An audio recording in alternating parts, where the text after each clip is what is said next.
Psalm 73 verse 26.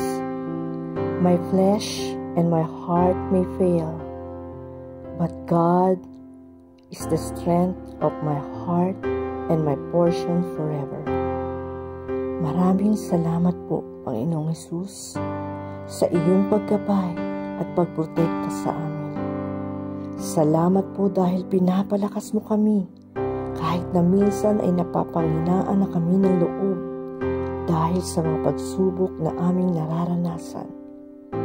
Ngunit lagi ka nariyan para sumaklolo at samahan kami para malampasan ang mga problema at pagsubok na kinakaharap namin.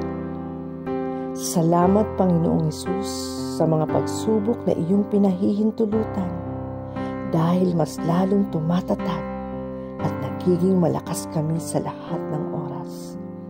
Kaya, Panginoong Hesus, sa mga oras na ito, kami ay nagpapakumbaba at ikaw lamang ang itataas sa buhay namin.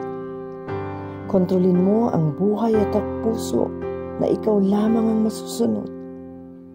Maraming salamat, Jesus.